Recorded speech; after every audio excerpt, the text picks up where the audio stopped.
যে উনি নিশ্চয়ই বাংলার জন্য কিছু ইনভেস্টমেন্ট এবং শিল্প আনার নিশ্চয়ই চেষ্টা করবেন।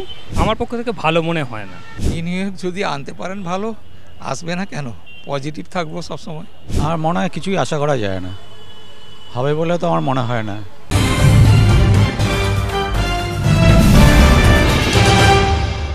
লন্ডন সফর শেষ করে কলকাতায় ফিরছেন মুখ্যমন্ত্রী মমতা বন্দ্যোপাধ্যায়। তবে বিলেত সফরে একাধিকবার বিভিন্ন কারণে বিতর্ক হয়।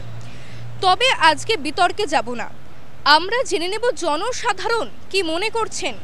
এই বিলেত সফর থেকে বাংলার প্রাপ্তি কি হতে পারে, বাংলা কি কি পেতে পারেন, আসুন জেনে নিই।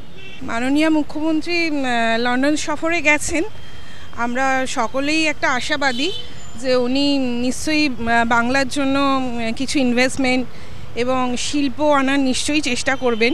তাছাড়া আমাদের বর্তমান উনি মাননীয় মুখ্যমন্ত্রী, উনি যে লন্ডনে গেছেন এটা আমাদের কাছে কিন্তু প্রচণ্ড গর্বের বিষয়। উনি যে কারণেই গিয়ে থাকুন, ওখানে ওনার যখন সবাই মিলে ওনাকে সম্বর্ধনা দিচ্ছে, আমার মনে হয় যে আমাদের ওখানেও যারা ভারতীয় আছে তাদেরও এই বিষয়ে গর্ব হওয়া উচিত। দেখুন, সত্যি বলতে আমাদের রাজ্যের মুখ্যমন্ত্রী যেটা করে আমার পক্ষ থেকে ভালো মনে হয় না। তার কারণ একটাই যে উনি হয়তো অনেক কিছু করার চেষ্টা করছেন, বাইরে যাচ্ছেন, বিদেশে যাচ্ছেন, বক্তব্য রাখছেন, কিন্তু সেটা কতটা কার্যকর হচ্ছে সেটা হচ্ছে সবচেয়ে বড় কারণ। আমার তো দেখুন, প্রাপ্তি তো অনেক দিন আগে থাকতেই আমরা আশা করে আসছি, আশাবাদী অনেক দিন আগে থাকতেই, অনেক বছর ধরে আশাবাদী যে অনেক কিছু হবে, কিন্তু সেভাবে কিছু হয়ে উঠছে না। अब हम लोग का जो दीदी ममता बनर्जी लंदन गई है, वहाँ से क्या प्रोजेक्ट लाएगी, क्या नहीं लाएगी, यहाँ जो हिंदू मुस्लिम का जो दंगा चाहे कोई भी हो रहा है, इसको पहले उनको दोनों पार्टी को, हर आदमी को मिला के चलना होगा, ना हिंदू ना मुस्लिम, दोनों को बराबर कांटा में लेके दीदी को आगे बढ़ना होगा।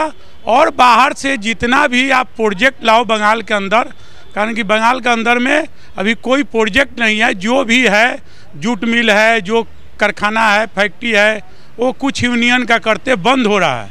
इसके ऊपर में कुछ दीदी को देखना होगा कि भाई यूनियन को कंट्रोल कीजिए, जो प्लांट चल रहा है उसको चलने दे, यूनियन को कंट्रोल कीजिए। आप यूनियन मनमानी कर रहा है, क्यों कर रहा है, उसमें थोड़ा बाधा दीजिए, थोड़ा पुलिस को कंट्रोल कीजिए। पुलिस भी ज़्यादा तंग कर रहा है ट्रांसपोर्ट वाला को, ভোট ব্যাংক ज़्यादा है दीदी का। বিনিয়োগ যদি আনতে পারেন ভালো, আসবে না কেন? পজিটিভ থাকবো সবসময়। হ্যাঁ, আরে ভালো কিছু করার জন্যই তো গিয়েছেন। আমার মনে হয় কিছুই আশা করা যায় না, হবে বলে তো আমার মনে হয় না। প্রতি বছরই তো শিল্প সম্মেলন হচ্ছে, শিল্প বাণিজ্য হচ্ছে, 11 বছর ধরে তো হচ্ছে, দেখে আসছে, কিন্তু কিছুই তো কোথায় দেখা যাচ্ছে। শুনছি হবে শুনছি, কবে হবে, আদৌ কি হবে সে কোনো ভরসা নেই। কেন মনে হচ্ছে এখানকার শিল্পপতিদের নিয়ে কিছু করবে, তারপর তো বাইরের শিল্পপতি আসবে। আগে তো ঘরকে দেখো, ঘরের শিল্পপতিরা যদি না করতে পারে তাহলে বাইরের শিল্পপতিরা আসবে আপনার মনে হয়? কখনোই সম্ভব না। আগে এখানকার শিল্পপতিদের ঠিক করুন, তাহলে সব আসবে। হ্যাঁ, ভালো ব্যবহার পাবে দিদি তো আমাদের ভালো করছে পূর্ব মেদিনীপুর, না কন্ট্রাই ভালো হবে, কোনো অসুবিধা হবে না। হ্যাঁ, পেতে পারে, পাবে, ওখানে সবাই দিদির পক্ষে আছে। জনসাধারণের মতামত জেনে এটুকুই বোঝা গেল তারা যথেষ্ট আশাবাদী। বাংলায় নতুন কিছু ভালো বিনিয়োগ হোক সেই আশাতেই আছেন তারা। এখন দেখার আগামী দিনে বাংলায় নতুন বিনিয়োগ কি হতে চলেছে। ক্যামেরায় সন্তোষ রায়ের সাথে সুপর্ণা নন্দী, ওঙ্কার বাংলা।